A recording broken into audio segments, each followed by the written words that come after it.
La chute de FTX a plongé l'industrie crypto dans une crise de confiance. La plupart des utilisateurs se demandent encore s'ils peuvent faire confiance à des acteurs centralisés tels que Binance, KuCoin ou encore Crypto.com. Laisser ces cryptos sur un échangeur revient à faire pleinement confiance à celui-ci puisque nous ne possédons à aucun moment les clés privées permettant d'avoir pleine possession de nos actifs. Malgré tout, et comme l'a déclaré récemment Vitalik Buterin, conserver soi-même ses clés privées, ça reste une contrainte supplémentaire.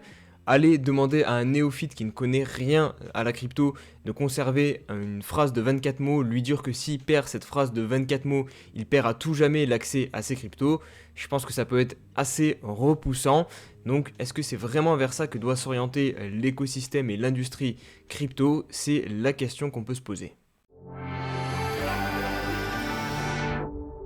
Du côté de Vitalik et de CZ, pour eux, c'est assez clair, les échangeurs centralisés sont encore grandement nécessaires à notre écosystème. Toutefois, nous devons tirer des enseignements de la débâcle de FTX pour qu'un événement comme celui-ci ne se reproduise plus jamais. Dans un document publié le 19 novembre 2022, Vitalik nous apporte des solutions à base de la cryptographie qui pourraient aider les échangeurs centralisés à devenir plus sûrs dans leurs preuves de réserve, mais aussi dans leurs preuves de solvabilité. Mais juste avant de te partager les idées de Vitalik, je t'invite à t'abonner à la chaîne YouTube de Coin Academy pour suivre les prochaines vidéos qui vont arriver très vite. La première idée, assez simple, serait de demander le consentement à l'utilisateur pour chaque déplacement de crypto.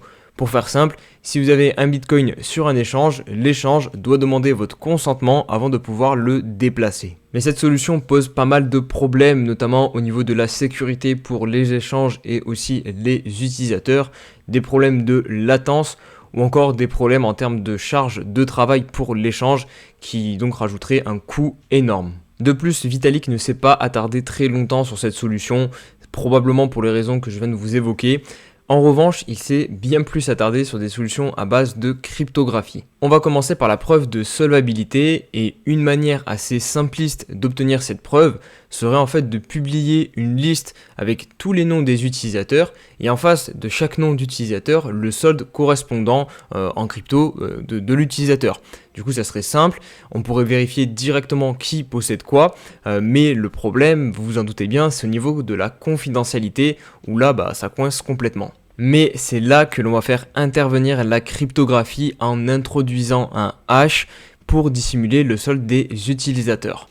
Petit rappel, un hash pour ceux qui ne connaissent pas, c'est tout simplement un message crypté qui va permettre de retrouver des données spécifiques et dans notre cas, ça sera les données, les soldes des utilisateurs. Et Vitalik va donc nous proposer une preuve de solvabilité plus sûre et confidentielle grâce à ce que l'on appelle un arbre de Merkle. L'arbre de Merkle ou arbre de hachage a été inventé en 1979 par un certain Raphaël Merkle. Et un arbre de hachage, en fait, ça va vous permettre de vérifier l'intégrité des données sans les avoir toutes au moment de la vérification. Je vais essayer de vous expliquer ça à ma façon. Donc en gros, au niveau 1, vous avez tous les soldes de chaque utilisateur de l'échange. On voit que Alice a 20 ETH et Bob 50 ETH par exemple. Au niveau 2, on voit une contraction des données du niveau 1 qu'on appelle donc le hachage. C'est-à-dire que le code du niveau 2 correspond aux données du niveau 1 et si une de ces deux données change, donc par exemple si Alice décide d'augmenter son bac d'ETH, eh bien automatiquement le H2 change. Au niveau 3, on va avoir la contraction de 2H de niveau 2 et ainsi de suite jusqu'au niveau final qui sera donc le H correspondant au solde total des utilisateurs, donc la preuve de réserve. L'échange enverra alors une preuve de la somme de l'arbre à tous les utilisateurs et les utilisateurs pourront ensuite vérifier eux que leurs soldes personnels sont correctement inclus dans cet arbre. Attention parce que ce graphique peut paraître quand même ultra simpliste mais dans la réalité il sera quand même bien plus complexe. On aura notamment des données en bas qui pourront être changées de place ou pareil des niveaux qui pourront être modifiés. Certains vont peut-être se poser la question de pourquoi ne pas faire qu'un seul niveau 1 avec un solde total, voilà, ça pourrait être plus simple, plus pratique. Et bien ça va être essentiellement pour deux raisons. La première qui va être l'anonymisation, puisque avec le hachage, eh bien ça va protéger l'identité de l'utilisateur, en tout cas bien plus qu'avec la technique que je viens de vous évoquer. Et la deuxième raison, ça va être une raison de sécurité et aussi un côté pratique, puisque si on met tout au niveau 1 et que le solde total change, là en fait on va être obligé d'observer toutes les données une par une pour voir qui a modifié sa donnée. Alors que si on utilise l'arbre de Merkle, et bien en fait si le solde total change, et bien directement au deuxième niveau, juste en dessous du niveau du solde total, on va voir un des deux côtés forcément qui a changé, et ainsi de suite, et du coup ça nous permet de voir directement d'où provient la modification de quel utilisateur concrètement a modifié son solde. Malgré tout, l'échange pourrait quand même réussir à truquer un petit peu cet arbre en introduisant des soldes négatifs. Mais pas de panique, Vitalik a encore une fois pensé à tout. Grâce à la technologie des ZK Snark, on va pouvoir en fait venir bloquer toutes les lignes négatives un peu trop suspectes.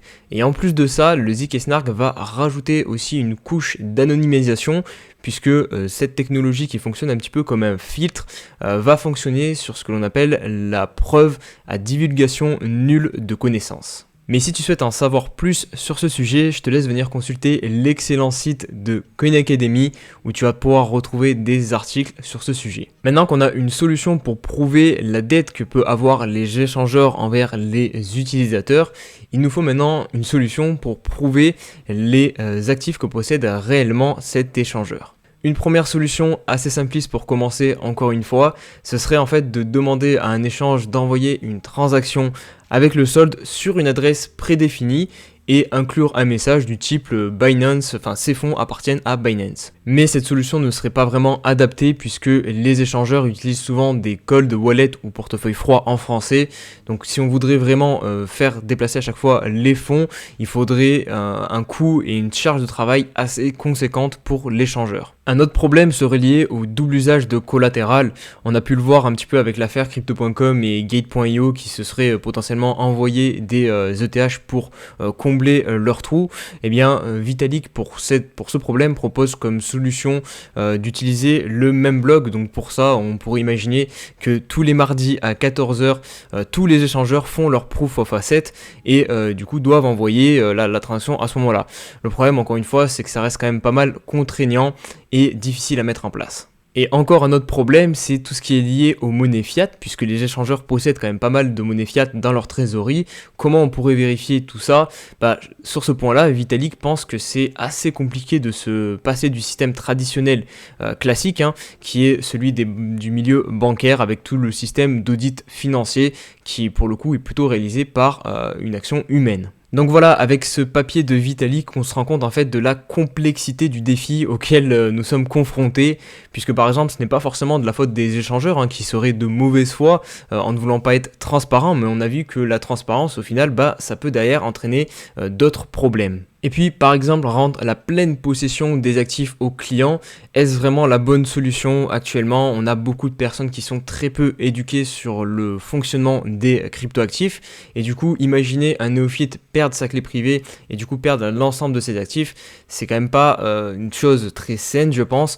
Donc voilà, il y a aussi à travailler de ce côté-là. Mais Vitalik espère tout de même qu'on va se diriger vers un monde où les échanges vont devenir de plus en plus non dépositaires, c'est-à-dire où les utilisateurs auront au maximum la mainmise sur leurs actifs. Donc voilà, pas de solution miracle proposée par Vitalik, mais des compromis, et je pense qu'on va devoir évoluer avec ça dans notre écosystème. Si la vidéo t'a plu, n'hésite pas à mettre un like, me donner en commentaire toi ta vision des choses, si tu as des solutions, n'hésite pas à les proposer en commentaire. Et puis je te dis à très vite pour une prochaine vidéo. Allez, ciao ciao.